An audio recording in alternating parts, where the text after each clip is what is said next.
Hello students, welcome to the first class of MySQL। हम start करने वाले अपने MySQL का कोर्स। तो आज की क्लास में हम सीखेंगे कुछ टर्म्स के बारे में और अपना MySQL इंस्टॉल करेंगे। तो वो टर्म्स हैं, सबसे पहली टर्म्स है हमारे पास डेटा, कि डेटा क्या होता है, क्योंकि हम पूरे डेटाबेस के बारे में जानने वाले हैं तो हमें डेटा के बारे में पता होना चाहिए। कोई भी एक पर्टिकुलर वैल्यू जिसका कोई पर्पस नहीं होता, सपोज आपके पास एक नंबर है, लेट्स से 25। अगर मैं सिंपल आपको एक नंबर दूं 25, तो आपको ये नहीं पता चलेगा कि वो 25 नंबर है क्या, किसी की एज है, मार्क्स हैं या कुछ स्पीड है। अब ये जो डेटा है, सिंपल एक नंबर, वो आपका एक डेटा है जो कोई भी सिग्निफिकेंस कैरी नहीं करता, तो इसे हम डेटा बोलते हैं।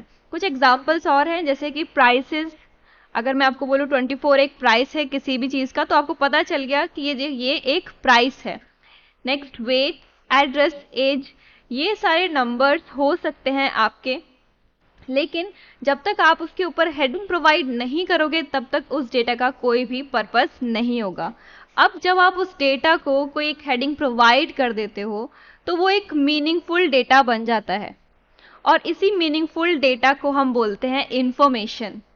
कोई भी डेटा जब कोई एक मीनिंग कैरी करता है, एक प्रोसेस्ड वे में या ऑर्गेनाइज्ड वे में स्ट्रक्चर किया जाता है, तो उसे हम इंफॉर्मेशन बोलते हैं। अब यही इंफॉर्मेशन हम अपने डेटाबेस में इंसर्ट करते हैं। बट डेटाबेस क्या होता है? डेटाबेस कलेक्शन है रिलेटेड इंफॉर्मेशन का। ये जो इंफॉर्मेशन हमने अभी देखी कि ये इंफॉर्मेशन है, एक वैल्यू है, उसके ऊपर मैंने हेडिंग प्रोवाइड की तो एक मीनिंगफुल वैल्यू बन गई। अब उस मीनिंगफुल वैल्यू को, उस इंफॉर्मेशन को हम अपने डेटाबेस के अंदर स्टोर करने वाले हैं। तो डेटाबेस क्या है? Collection of related information. Database के अंदर आप अपने डेटा को प्रॉपर तरीके से मैनेज कर सकते हो, उसे रिट्रीव कर सकते हो, उसे अपडेट कर सकते हो, डिलीट कर सकते हो। डेटाबेस में आप ये सारे काम किस तरीके से कर पाओगे? आप इसे डीबीएमएस के थ्रू कर सकते हो। सो डीबीएमएस है क्या? डी फुल फॉर्म क्या होती है? Database management system. जैसे इसके नेम में ही सिस्टम है, दैट मीन्स ये मुझे हेल्प करने वाला है डेटाबेस को मैनेज करने में। ये एक सॉफ्टवेयर एप्लीकेशन है जो हमें अलाउ करेगा यूजर्स को डेटाबेस क्रिएट करने के लिए, नेक्स्ट उसको मैनिपुलेट करने के लिए। अब जो डेटाबेस है ये हमारी हेल्प कर रहा है अपने डेटाबेस को मैनेज करने में। तो इसका काम क्या हुआ? सिंपल, आपके डेटाबेस को मैनेज करने का काम इसका है। तो MySQL जो हम पढ़ने वाले हैं वो एक डीबीएमएस ही है, डेटाबेस मैनेजमेंट सिस्टम ही है।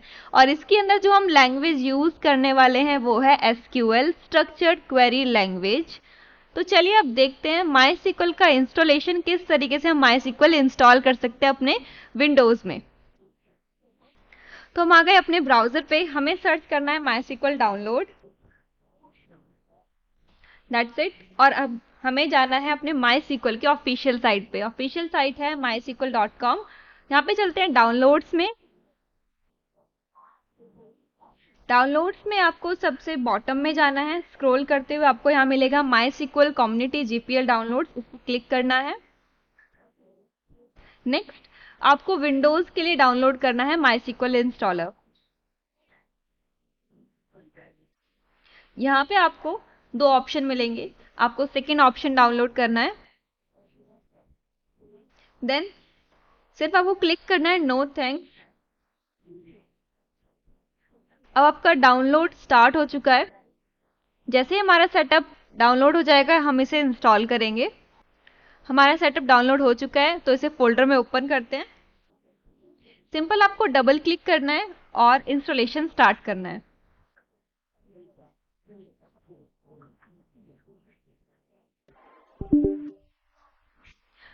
आपके सामने एक विंडो ओपन होके आएगी जिसमें आपको यस पे क्लिक करना है।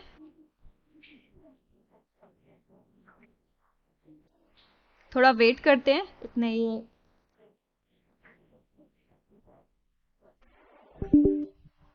अगेन आपको यस पे क्लिक करना है।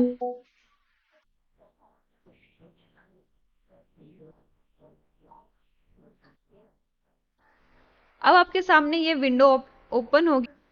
यहाँ पे आपके पास काफी सारे ऑप्शंस हैं, server only, client only, full and custom.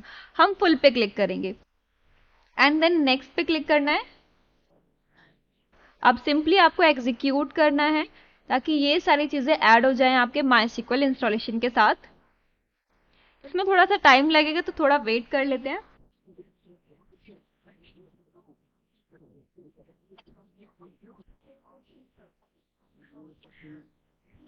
तो हमारे MySQL के जितने भी प्रोडक्ट्स हैं वो सारे इंस्टॉल हो चुके हैं। Server, workbench, shell, router, documentation, sample and example. इसका मतलब ये है कि आपके पास MySQL इंस्टॉल होने के साथ कुछ डेटाबेस बाय डिफॉल्ट आएंगे।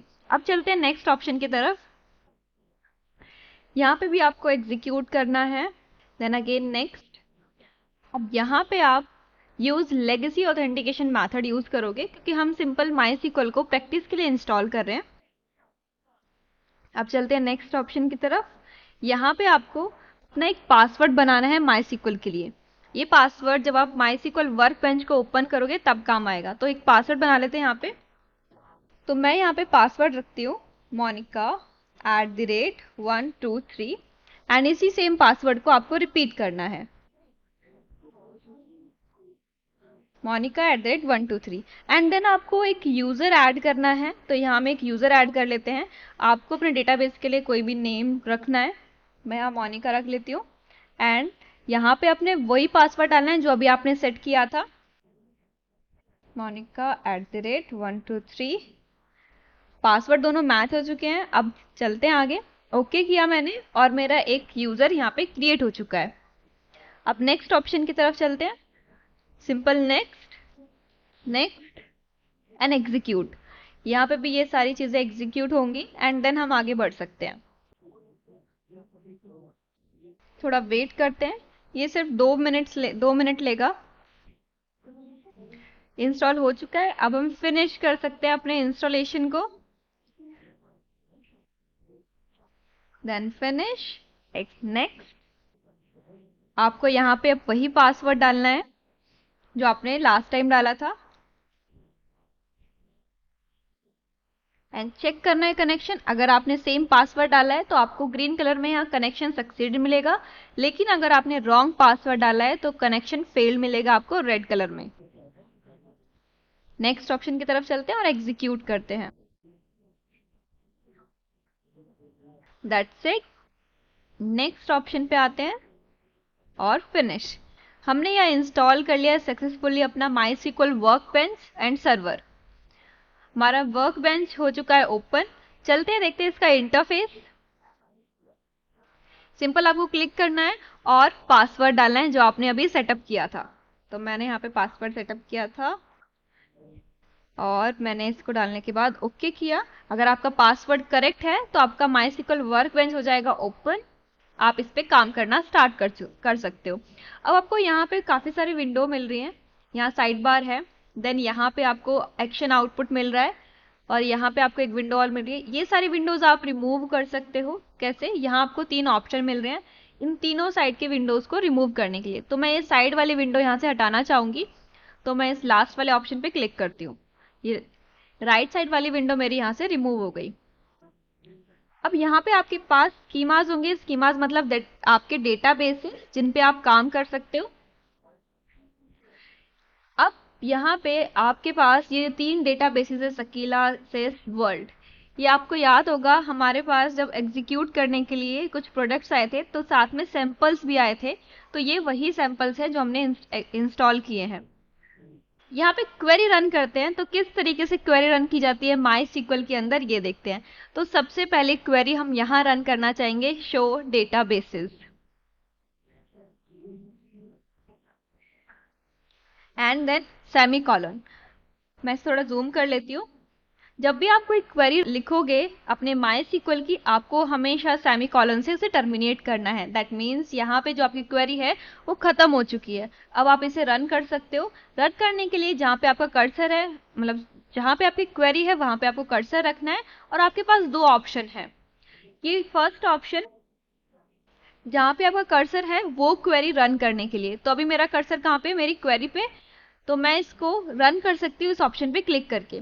जैसे ही मैंने इस ऑप्शन पे क्लिक किया, मुझे यहाँ पे एक्शन आउटपुट में एक लाइन मिली जिसमें लिखा हुआ है show databases 6 rows return and duration. That means इसका मतलब क्या है कि आपकी जो क्वेरी है वो रन हो चुकी है और उससे आपको 6 रो मिली है और उसको चलने में कितना टाइम लगा, 0.0 सेकेंड्स। ये जो ग्रीन टिक आपको मिलता है इसका मतलब ये है कि आपकी क्वेरी सक्सेसफुली रन हो चुकी है। लेकिन अगर आपने अपनी क्वेरी में कोई भी गलती की तो आपको रेड मार्क मिलेगा, रेड क्रॉस मिलेगा। तो ये जो मैंने क्वेरी रन की है उससे मुझे कुछ आउटपुट मिला है। यहाँ पे मुझे कुछ डेटाबेसेस शो हो रहे हैं कि कौन कौन से डेटाबेसेस मेरे पास ऑलरेडी हैं। Information schema, MySQL, performance schema, sakila, sys and world. इनके साथ हमें कुछ नहीं करना, हमें अपने डेटाबेसेस बनाने हैं जिनमें हम काम करने वाले हैं। ओके, अगर मैं इस क्वेरी को गलत लिखूं और इसे रन करूं, मैंने यहाँ से एस रिमूव कर दिया, मुझे ऑलरेडी रेड मार्क यहाँ शो हो रहा है कि मेरी क्वेरी गलत है, और फिर भी मैं इसे रन करना चाहूंगी तो इसी ऑप्शन पे चलते हैं और क्लिक करते हैं और रन करते हैं।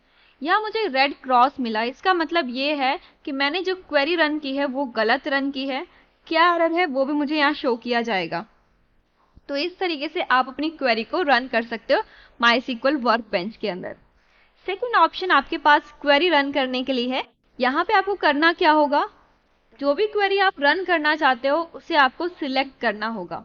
जैसे मैंने यहाँ सिलेक्ट किया और उसके बाद यहाँ पे आके आपको क्लिक करना है। जैसे मैंने क्लिक किया मेरी क्वेरी रन हो गई और यहाँ पे मुझे आउटपुट मिल गया। इसका मतलब ये है कि इस क्वेरी के साथ आप अपनी मल्टीपल क्वेरीज रन कर सकते हो। जितनी भी क्वेरीज आपको रन करनी है एक साथ आप उन्हें सिलेक्ट करो एंड देन इस फर्स्ट ऑप्शन पे क्लिक कर दो। एंड सेकंड ऑप्शन जो हमने देखा था कि सिंपल आपको कर्सर रखना है, जो जिस भी क्वेरी को रन करना है वो क्वेरी हो जाएगी रन। तो ये था आपका माईसीक्वल का इंस्टॉलेशन और हमने देखा कि किस तरीके से हम क्वेरी रन कर सकते हैं अपने माईसीक्वल में और आउटपुट किस तरीके से शो होता है माईसीक्वल के अंदर। तो चलिए अब कुछ टर्म्स के बारे में जानते हैं, जैसे कि टेबल। हम टेबल्स की फॉर्म में अपने डेटाबेस के अंदर डेटा स्टोर करने वाले हैं। तो ये टेबल होते क्या हैं, आप सभी ने अपने स्कूल कॉलेज में कभी ना कभी टेबल बनाए होंगे। टेबल में क्या होते हैं, रोज एंड कॉलम्स होते हैं। ये रोज एंड कॉलम यहाँ पे अलग नेम से डिफाइन किए जाते हैं। जैसे कि मेरे पास एक टेबल है जिसमें हेडिंग लिखी है roll number, name, age and class. ये जो roll number, name, age and class है ये मेरे कॉलम्स हैं। ये डिफाइन कर रहे हैं कि ये जो कॉलम है ये रोल नंबर कॉलम है, नेम कॉलम है, एज कॉलम है और क्लास कॉलम है। अब ये जो हेडिंग्स हैं इन्होंने ये तो डिफाइन कर दिया कि ये कॉलम किस चीज के लिए है और ये क्या मुझे शो कर रहा है कि इसके अंदर जो भी वैल्यू आएगी वो एक रोल नंबर होगा या फिर नेम के नीचे जो भी वैल्यू आएगी वो किसी का नेम होगा। तो जो हेडिंग्स होती हैं आपके टेबल के अंदर वो आपके डेटा के बारे में कुछ इंफॉर्मेशन दे रही होती हैं कि ये जो वैल्यू है वो क्या सिग्निफिकेंस कैरी कर रहे हैं। तो अब यहाँ पे ये जो आपकी एक पर्टिकुलर रो है उसे हम रिकॉर्ड बोलते हैं डेटाबेस में। दैट मीन्स ये जो डेटा रखा है मेरे पास एक स्टूडेंट का, राहुल, जिसका रोल नंबर 20 है, एज 17 है और क्लास 8th में पढ़ता है, तो इस पूरे रो को हम रिकॉर्ड बोलेंगे। मेरे पास एक स्टूडेंट का रिकॉर्ड है। फील्ड्स, हम कॉलम्स को फील्ड्स बोलते हैं, तो ये सारे मेरे फील्ड्स कहलाते हैं कि रोल नंबर एक फील्ड है, नेम, एज एंड क्लास। तो आप समझ गए होंगे कि टेबल क्या होता है, सिंपल रो एंड कॉलम्स का अरेंजमेंट जिसके अंदर अपनी इंफॉर्मेशन को स्टोर करते हैं। तो अब चलते हैं अपने माईसीक्वल में, हम यहाँ पे एक डेटाबेस कैसे बना सकते हैं वो देखते हैं। तो सिंपली डेटाबेस बनाने के लिए हमें क्या करना है, क्रिएट डेटाबेस एंड आपके डेटाबेस का नेम। आप डेटाबेस का नेम कुछ भी रख सकते हो, बस ये ध्यान रखना है अगर आप अपने डेटाबेस का नेम 1 वर्ड में रखते हो तो अच्छी बात है। जैसे मैंने रखा MyDB और मैं इसे रन कर लेती हूँ। रन किया, मेरा डेटाबेस क्रिएट हो गया। अगर मैं शो डेटाबेसेस को रन करती हूँ तो मुझे अपना डेटाबेस का नेम मिल जाएगा। मुझे यहाँ पे मिल गया MyDB जो मैंने क्रिएट किया था। ये था 1 वर्ड में मैंने नेम रखा। सपोज मेरे डेटाबेस का नेम 2 वर्ड्स में है, माई स्पेस डेटाबेस। अब ये तो 2 वर्ड्स में आ गया मेरा डेटाबेस का नेम और मैंने स्पेस प्रोवाइड किया। तो ये ध्यान रखना माईसीक्वल में आप कॉलम्स के नेम के बीच में या टेबल के नेम के बीच में या फिर डेटाबेस के नेम के बीच में आप स्पेस नहीं दे सकते। आपको यहाँ विदाउट स्पेस नेम देना होगा या फिर आप इस नेम को अंडरस्कोर से राइट डाउन कर सकते हो। तो इस तरीके से आप अपना डेटाबेस बना सकते हो। इसे रन कर लेते हैं। रन करने के लिए अगेन अपने ऑप्शन पे चलते हैं और यहाँ पे अगेन मेरी क्वेरी रन हो चुकी है और मुझे ग्रीन टिक मिल चुका है। इसका मतलब क्या है कि मेरा डेटाबेस क्रिएट हो गया। अगेन मैं शो डेटाबेस को रन करना चाहूंगी और मुझे यहाँ पे ऑप्शन मिला है माय डेटाबेस मेरा क्रिएट हो चुका है ऑलरेडी। आई होप आपको क्लियर हुआ होगा माईसीक्वल का इंस्टॉलेशन और ये टर्म्स जो हम आगे पढ़ने वाले हैं अपने माईसीक्वल के कोर्स में। आज के लिए बस इतना ही, मिलते हैं अपनी नेक्स्ट वीडियो में। तब तक के लिए keep practising and keep exploring.